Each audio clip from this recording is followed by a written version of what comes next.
What's going on, everybody? I hope you're all well, and welcome back to Dragon Age Origins. Now, as always, this is not a main episode of the Let's Play. This is going to be a codex reading episode. So if that's not something you're interested in, if you don't want to hear about the lore of the game and where we are currently in the story, go ahead and click away now and wait until the main episode of the Let's Play. If you are interested in that, then let's dive in and get on nerd on. I brought coffee and I am ready to rock. We had a significantly long episode last time, and we picked up a whole bunch of things, so there's going to be plenty of reading for us to do. I'm going to be exercising my brain and my voice. So we'll start with notes. We have 5. Yeah, this is going to be a juicy one. Right. Black Vials. Binding the first corpse walker. Let the dead no longer serve your whim.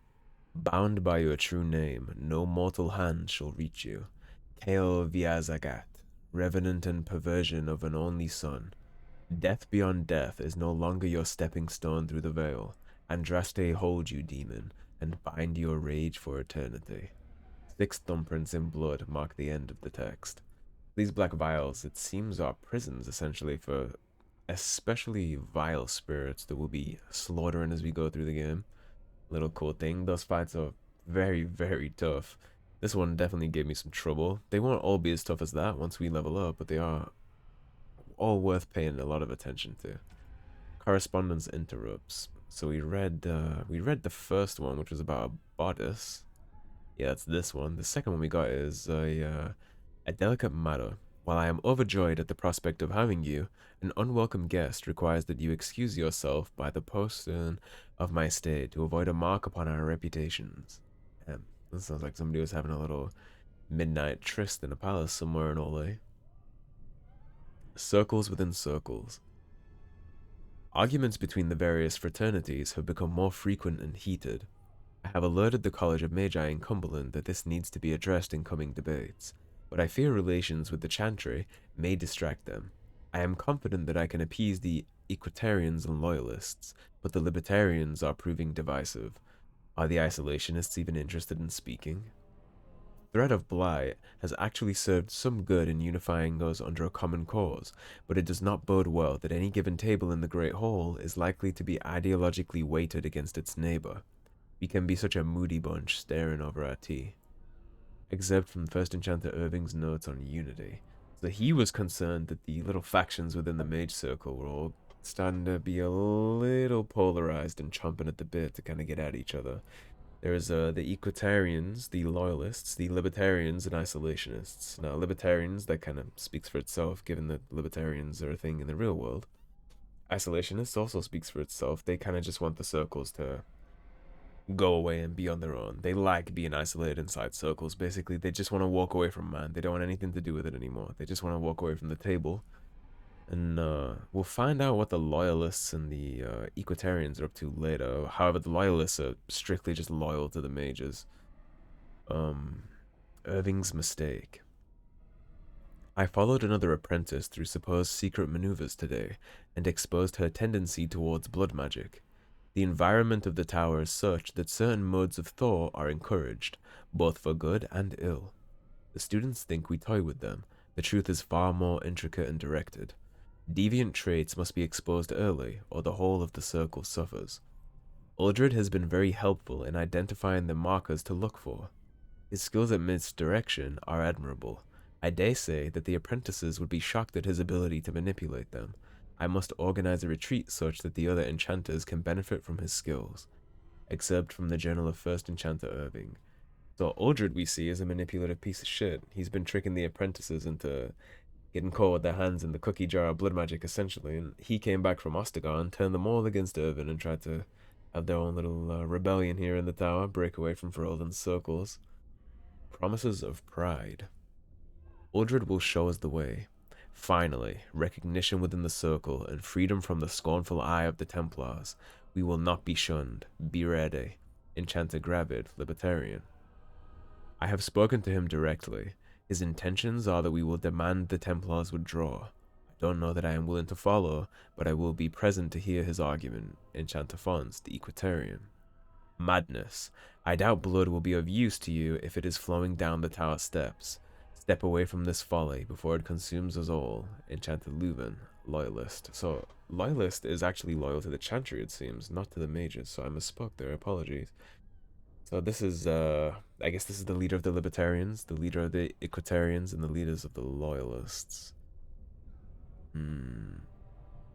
So the Libertarians were whole hog on following Uldred's plan. The Equitarians and the Loyalists, he is undecided, and the Loyalists certainly wanted nothing to do with this. Interesting to know if we do end up finding anybody that identifies themselves as any of these three factions. We'll know what to look out for. Quest related. Summoning sciences. Apprentices are allowed and expected to willfully direct a minor spirit, provided it is within the protective confines of the library. Placement of the shelves allow for passive immobilization and the emergency purging of any rogue entity. Take care. This exercise is not to be enacted during maintenance or other disruption of library structure. The danger presented by an incorrect summoning, particularly Exercise 3, is extreme. This book has been torn in half. The second half of a torn book. The summoning sigil will ignite upon ritual initiation. If the order is incorrect, the ritual will reset. Exercise 1. Address the summoning font. Select the second passage from the Tome of Spirit Personages, second shelf. Pass open hands through the first summoning flames. Select first flames. So this is just explaining to us how to do the ritual I showed in the last episode. Exercise 2. Address the summoning font. Recite the Rodicom's Uncommon Calling, first column support shelves. Place 1 silver coin at the feet of the statue of Major Scorvish. Pass open hands through the second summoning flames. Exercise 3. Alert Senior Magi of lesson commencement. Address the summoning font. Recite the second passage of Elborn's Grand Bestiary, sealed texts, third area. Trace the chosen sigil on the first area common table. Place a lock of hair between the pages of the Spiritorium Etherealis, right of the sealed texts. Perform Callum's gesture, 2 fingers, at the statue of Major Scorvish. Breathe on the dried hemlock in the Novice Phylactery, second column support shelves. Pass open hands through the third summoning flames. This is the things we summoned. Spirit Hog. The equivalent of a Fade bottom feeder, the gullet of the Spirit Hog can contain minor gems, presumably coalesced from ethereal elements in the Fade. Such creatures cannot survive in the mortal realm without summoner intervention, which is why it keeled over and died and gave us a garnet. Trickster Whim. An amoral entity that delights in observing corporeal and emotional discomfort. A dangerous preference, given that such creatures have little understanding or interest in the fragility of mortal flesh. Fade Rifter. The Rifter is an assembled consciousness given form in the moment of the ritual. Its appearance is intended to frighten the summoning apprentice, ensuring they respect the Fade. While essentially a construct, the beast is nonetheless very real and possessed of a fearsome will to be free. Right, now, as promised, I have pulled up the codex for the Arl Foreshadow that we couldn't pickpocket. So the text would read, Books to pursue for future endeavors. Lost Countenance, Ferelden to Orlesian Phrasebook, must not offend the potential landlords. Raising Spirits, Offspring and the Fade, terrible twos indeed. Forestfall, Truth and Legend in the Search for Arlathan, Survivors. Poppycock, The Origins of Thesis, knowing more than everyone without looking like a jackass. Never get the time to read this. Maybe there's a stage play. And that is the Easter egg codex we would have gotten if we pickpocketed Arl Foreshadow. Now we can go on with the codex we did find. The Scrolls of Banastor. To align with the power of the Fade is but the first of many steps. Further is to align the mind to the Fade's rules and find the ties between the realm of dream and the realm of flesh. This is the true power of blood magic. The flesh and the mind are inseparable, and therein lies the power to influence and control minds. Below the text are indecipherable runes and stains of blood and ink. Others may speak of the sanctity of the mind. To those who know the true power of the blood, this is foolishness. The mind is no more sacred than the knee, the small toe, or the ear. It is man's organ of reasoning, nothing more. And true reasoning requires connection to the rhythm of the blood, the tireless pounding of life. Interrupt this, and even the mind is yours to control. Below the text is a diagram of a blood magic ritual in progress, with no notation or description. So the Scroll of Banastor is essentially some kind of blood mage ritual filleting of blood magic that I'm surprised is even available in the Circle of Magi. Any young apprentice that finds this that gets a little thirsty for power could be very tempted by this. You see here the kind of egos involved in the people who like blood magic, you know? Whoever wrote this asshole thinks that it's fine to just control minds. It's not sacred. I'm sure they would be very repulsed at the idea of tranquility, but they are more than willing to take somebody else's right of emotion and thought away. It's a clear hypocrisy there. 5 pages, 4 mages. Tome Deus V Eternus. In Malefactorum Dragos T Ventum, Talaria Vendos Mentoris, Pluratic Ven Contrivarian. I did not expect to be speaking Latin here. Spake he the words and brought life. Speak ye the words, ascension. Answers lie in, text illegible. Notes on the page below. Here I begin my study, knowing full well it will change the circle forever. Let history mark the day that this work began, 929 Dragon, so that when new calendars are put to paper, the date fonts to 0.0 is known with certainty, from the mouths of gods, finally to the people, through me, Enchanter Fonst. Tome Deus V Eternus. In Malefactorum Dragos Tivintum, Salaria Vendios Mentoris, Pluratic Ven Contravarian. Spake he the words and brought life. Speak you the words, ascension. Answers lie in, text illegible. 479 sovereigns plus favors, immortality worth every coin. Words of creation, proof of maker. No one must know until translations are complete. I will have first enchanter, the ear of kings. I will own kings. Glory everlasting. He paid almost 500 sovereigns for this. That is more than we have with our money-making method. Enchanter Mordal. Yeah, Enchanter Mordal, you paid a lot of money, my friend. Tome Deus V Eternus. In Malefactorum, Dragos Tiventum, Salaria Vendeos Mentoris, Pluratic Ven Contrivarian. Spake he the words, and brought life. Speak you the words, ascension. Answers lie in, notes on the page below. Notes on a wondrous discovery. A strange script, uniform by steady hand. Yes, one would expect an agent of the Maker to be steady. In fact, it follows all my expectations of the words the Maker would bestow. It is perfect, and once translated, I will have such fun lording this over the chantry. Worth every bit. Enchanter Gaius. Tome Deus V Eternus. In Malefactorum Dragos Tiventum, Salaria Vendos Mentoris, Pluratic Ven Contravarian. Spake he the words and brought life. Speak you the words, ascension. Answers lie in. Notes on the page below. Make a take the vendor a copy. A fake. Why didn't I see? It was obvious. Spake. Laughing stock. No one must know. Bea Jome. I find him. I'll kill him. So already, I mean, turns out it was a fraud that he paid 500 sovereigns for. Who knew? Tome Deus V Eternus. In Malefactorum Dragos Tiventum, Salaria Vendeos Mentoris, Pluratic Ven Contravarian. Spake he the words, and brought life. Speak you the words, ascension. The words elude me, but I will defy their obstinateness. Worked by the old gods or the Maker himself, I will wring their secrets into my hands. I need the essence of the powerful and the pure, and so begins a bloody road, but at the end, godhood, the keys to the Black City. Enchanter Ronus. So there was a little scam going on here in the circle where these boys were charging them a lot of money to sell and peddle this nonsense about Ascension. It's actually kind of funny. It's a whole bunch of risque mages trying to get ahead in the game by cheating. They all got smoked. However, I am interested in finding Bea Jome and killing him, but trying to incite unrest in the circle. Mages aren't to be played with like that. It's very dangerous, as we've seen. Watchguard of the Reaching. I'm telling you guys, it's a test like the summoning. Why else would lessons be cancelled? And that outburst in the library with Aldred? An older tome fell to a page on The Reaching. I copied what I could before they pushed us out. Ritual note. A sword lowered, to strike through and ground. You can't tell me I wasn't supposed to see that. It's too convenient. I'm looking for more, and you'd be smart to help. Gone. No, and stop asking. I'm not getting in trouble because of you again. I don't care what's in the basement, and neither do the senior magi. Everything is about Aldred in the upper floors. I don't know what you're digging up, but those tomes are way older than our lesson texts. An apprentice shouldn't touch them.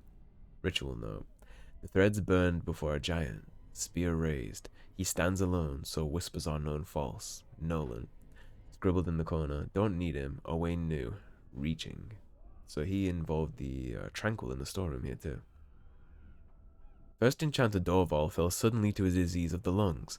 This unfortunate disruption in the direct line of descent from Tower founding should be treated as opportunity. The Circle will reform practices to better address the times. Many rituals remain valuable, but some, the Two Bells, Garnold's Lament, Watchguard of the Reaching, Benford to have little or no meaning in our texts. We will move forward, as Dorval would have wished, and commit these and other ceremonies to the age we have left. With no plan of a stay, his belongings have been transferred into the common library for the benefit of all. Except from the Sacred of Magi Declaration, Kinloch Hold Transitional, 590 Exalted. Scribbled in corner, reaching again. And old, they don't know, idiots, wards weaken. Today we passed even further, far beyond any reach of man. The inverted glow of the Black City was always on the horizon of perception. But a path eludes, as always, untraveled in memory, living or otherwise, there is a pull, and whispers abound. Something grey is there, and away from this, always in peripheral, another mind, untethered. Tomorrow I will reach out with my full attention, and try to rescue him from his listing. Can someone else have come this far? The wonders we will share. Ritual note. The vessel in hand, words from another time drip literal power. Documents of the Reaching, estimated 2nd century, ancient, first enchanter appointed Watchguard of the Reaching, to be held in secret. Scribbled in the corner is Reaching, before the circle, someone else in the fade, I want this. His silver cord transmuted, black, black. There is no wonder his form shattered. What returned was not of the mortal, nor native fade. Does an afterthought prove the gods when direct action is long missing? There is no purpose to this beast. Let the strength of the tower wither it and memory pass. The only legacy to be taught. Stay focused within the fade. Whims escape to their own action. Ritual note. A sword raised to sever connection. Documents of the Reaching, estimated 2nd century, ancient.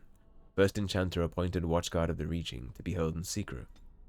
Cord. Peasant magic. Must know. Can almost see. Whispers one. Hastily scribbled.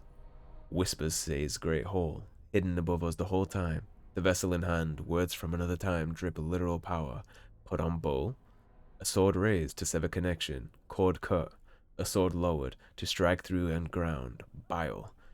The threads placed before a warrior, spear raised, shielded from each side, so whispers are known false. Where is this? It whispered order, but not where. It's in my head. Shah Weird. Or Rid? It might be Shah Rid. Word or Rid, I would imagine you pronounce this, because Rim is how you would pronounce the dragon, so Rud, Shah Rud. A collection of powerful but undirected thoughts coalesced in the fade. Such a being is in direct opposition to singular focus and drive. Distraction made flesh. The mind, or minds that loosed this within the fade, must have been powerful and ancient indeed. So here is how this describes the ritual essentially. If you didn't know what you were doing, you would get it from this codex. So it's the vessel in hand, put it on a bowl, that's the statue with the bowl. A sword raised, statue with the sword up, sword lowered, statue with the sword down, and spear raised, shielded from each side would be the statue with the shield in the main room. And this codex would just be teaching you how to do that naturally. Now we have the spot. Make us win, Darcy. I said I'd wait.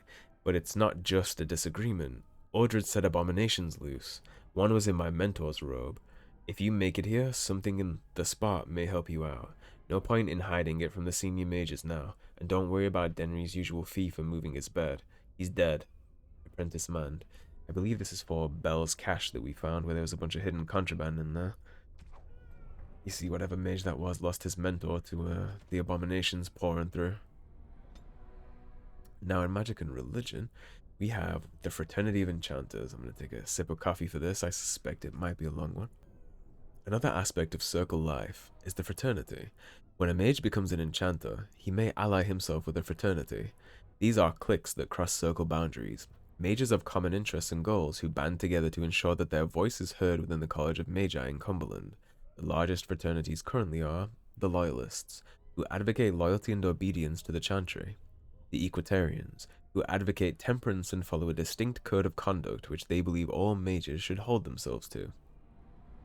The Libertarians, a growing fraternity, publicly maintaining greater power for the circles, but secretly advocating a complete split from the Chantry. A dangerous opinion, naturally. The Isolationists, a small group that advocates withdrawing to remote territories in order to avoid conflicts with the general populace.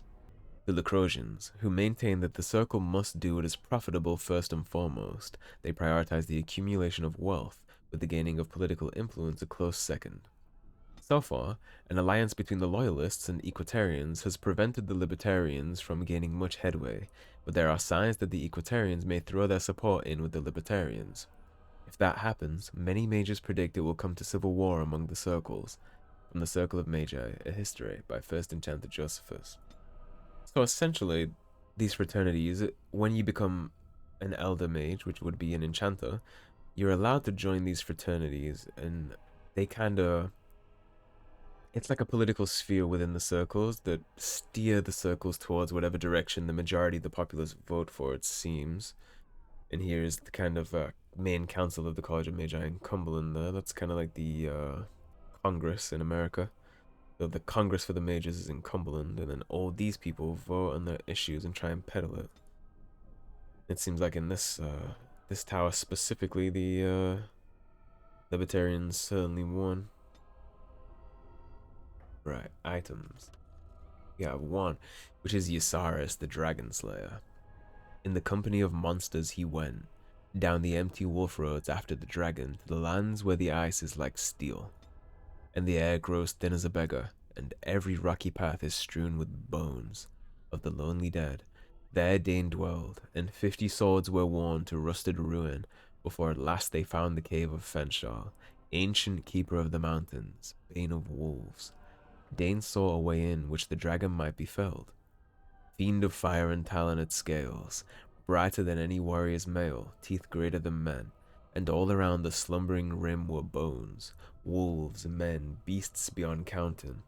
The fume of death frightened even the wolf pack, and Dane, desperate, crept into the cavern to seek the monster's death alone.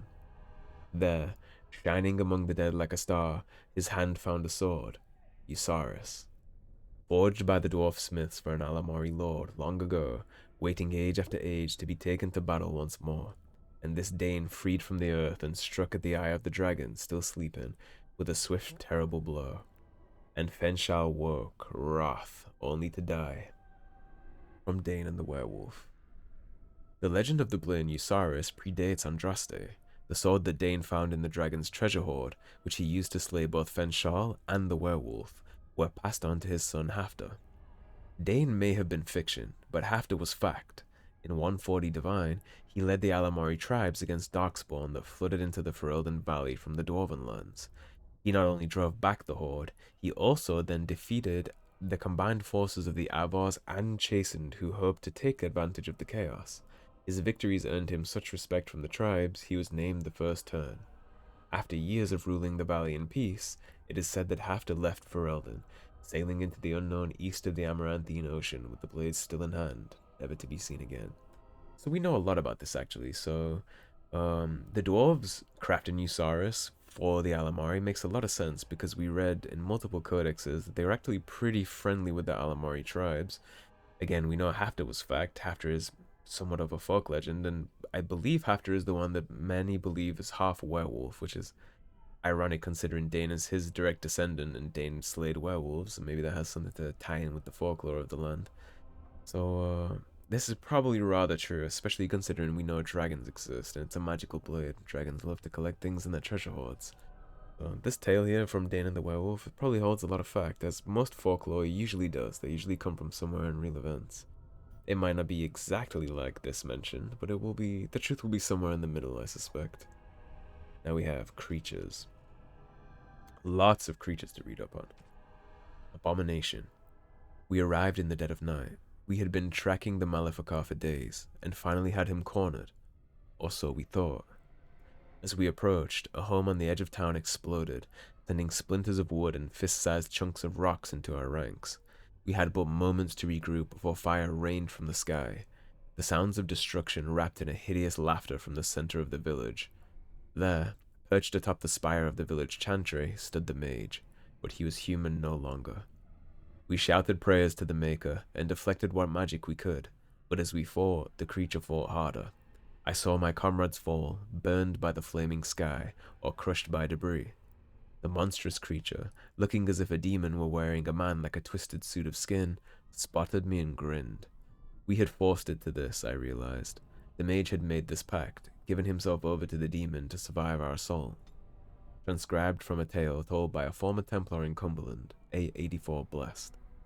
As you can see with this little recount of what actually happened, this is a real account.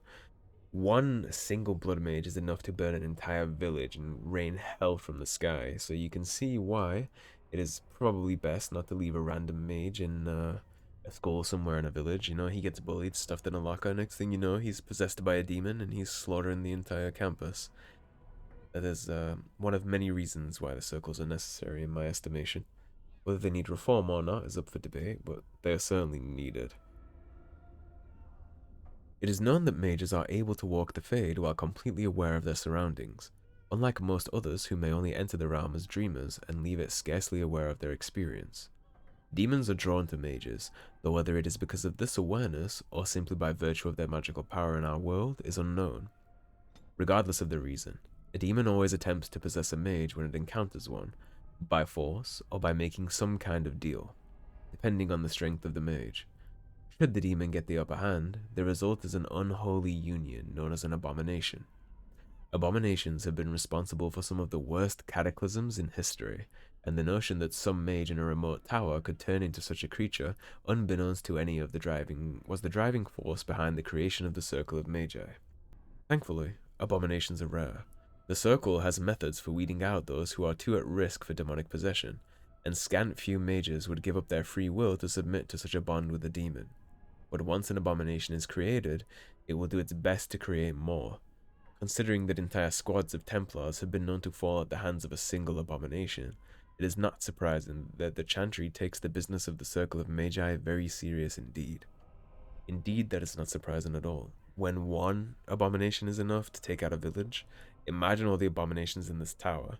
If the Templars hadn't locked the doors and these abominations had gone out, this could be a catastrophe for all of Ferelden.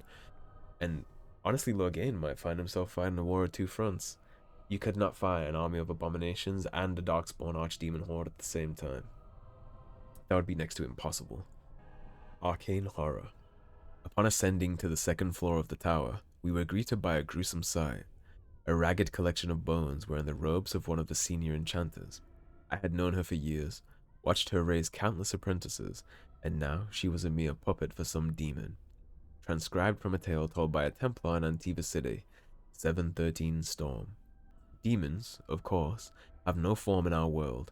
When they enter, either where the veil is particularly thin, or through blood magic summoning, they must take possession of a body. When a pride demon takes control of the corpse of a mage, an arcane horror is born. Although they appear to be little more than bones, these are fierce creatures, possessing not only all the spellcasting abilities of a living mage, but also the capacity to heal and even command other animated corpses. Yes, arcane horrors are not to be fucked with. They are certainly a priority in a lot of combat encounters here.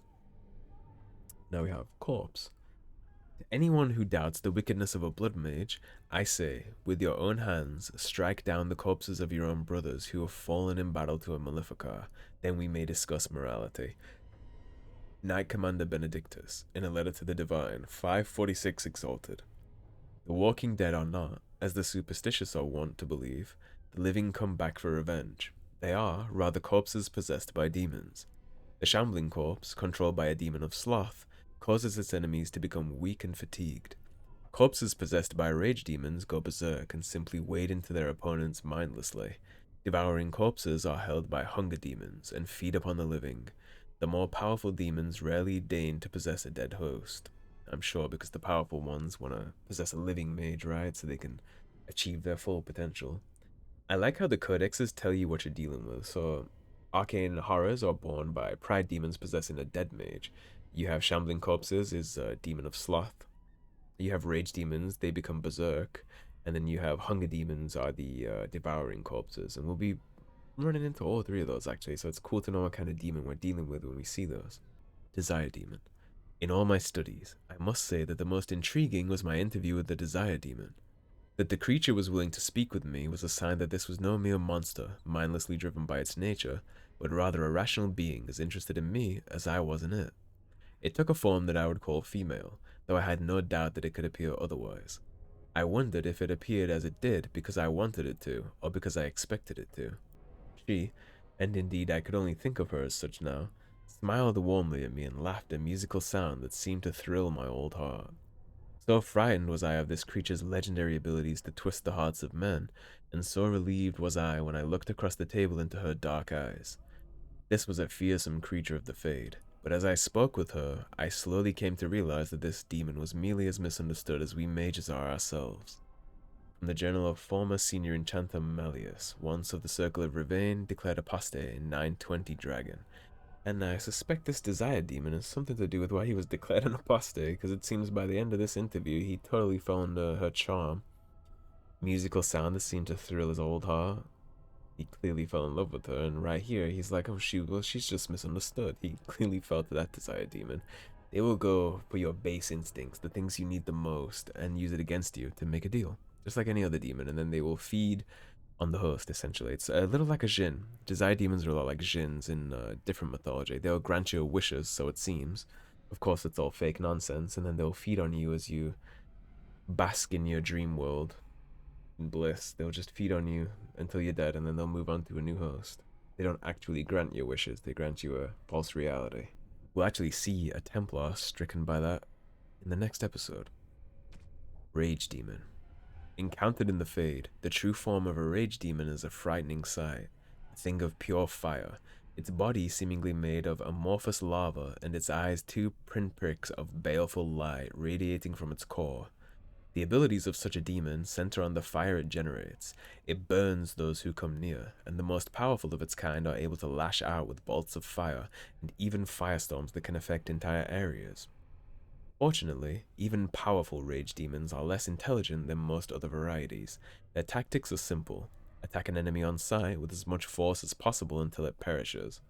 Some rage demons carry over their heat-based abilities into possessed hosts, but otherwise the true form is mostly seen outside of the Fade, when it's specifically summoned by a mage to do his bidding. We've already encountered many rage demons in the tower so far. Revenant, this is the thing that almost kicked our ass. An entire unit of men, all slain by one creature. I didn't believe it at first, your perfection, but it appears that this is so. We have a survivor, and while at first I thought his rantings pure exaggeration, it appears to be no simple skeleton. The descriptions of the creature's abilities were eerily similar to those our brothers and Marnus Pell encountered almost a century ago. Men pulled through the air to skewer themselves on the creature's blade, and attacked so quick that it was able to assault multiple opponents at once. No, your perfection, what we have here is indeed a Revenant and nothing less. From a letter to Divine Amara III, 571 Exalted. A Revenant is a corpse possessed by a demon of pride or of desire, making it amongst the most powerful possessed opponents that one can face. Many possess spells, but most are armed and armored and prefer the use of their martial talents. They are weak against physical attacks, but regenerate quickly, and commonly use telekinesis to pull opponents into melee range should they try to flee. Revenants also have the ability to strike multiple opponents surrounding them, stay at range if possible and strike quickly. That is the only way to take such a creature down. They indeed do pull you across the entire room if you try and run away. He yeeted us into the pillar like a ragdoll while we were fighting ours. Revenants are a very cool opponent. Even the lore here, you see it's kind of like some exorcism letter, really. Very cool. And last but not least, we have Skeleton. The demons of the Fade are jealous of the living beings they sense from across the veil. They constantly push against the boundaries of the Fade, and when they finally cross over, they attempt to possess the first living creature they see. They are unable, however, to distinguish that which was once living from that which still is.